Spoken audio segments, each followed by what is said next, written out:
The next question says, Dear Jack, would you recommend an individual invest all of their assets into Vanguard funds or spread the risk to one or more other index fund families? Well, basically it's a cost-benefit analysis. Clearly, I would hold my own money as a Vanguard. I'm not worried about the company going down. Although, to bring up an issue I did not touch on, we probably are a systematically important financial institution, SIFI, and I think we giant fund managers are going to have to get used to a little more government oversight, whether we like it or not. $2 trillion is a lot of money. It's 5% of the U.S. stock market. And the mutual fund industry, the top 5 firms, I think this latest report from the government said this, top 5 firms are 50% of the assets in the fund industry. And that and they're almost all index firms, by the way, well except PIMCO.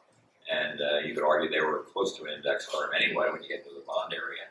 And so their correlation is probably 95 or something like that, very high, because they tend to be in the bond area.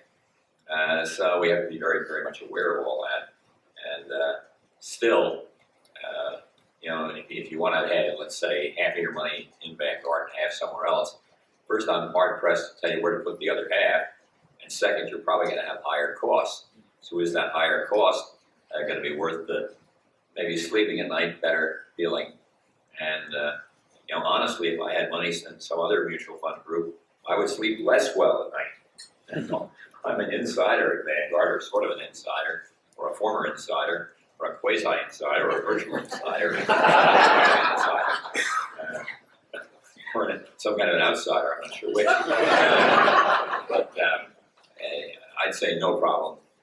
We offer the same, basically, protections, custodianships, and I'd say, given the character of our company, you should be able to be comfortable that there aren't going to be ethical breaches or ethical breaches that jeopardize the value of your securities or administrative burdens that will, say, not give you liquidity when you need it.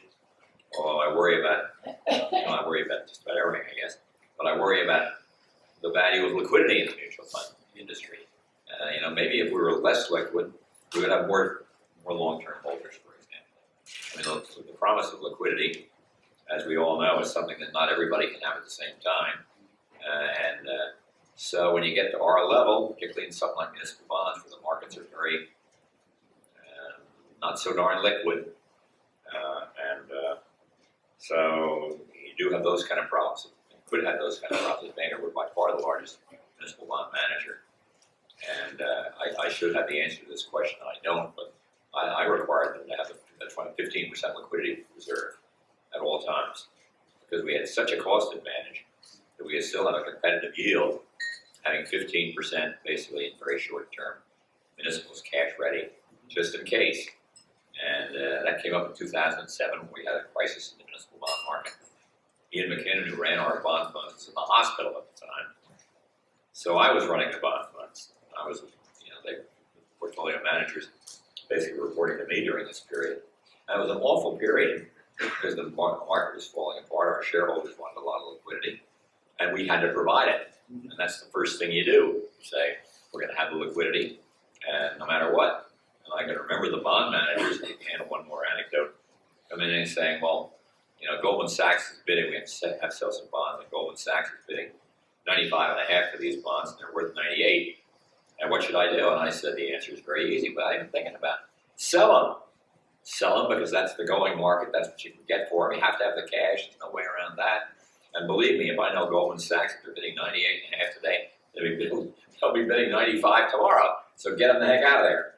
And so we survived that crisis. And that's where the whole idea of the Swiss Army came up for the first time.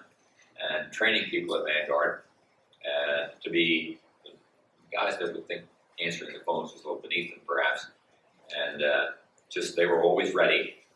They were all trained to handle telephones, so we didn't get lines backed up and all that.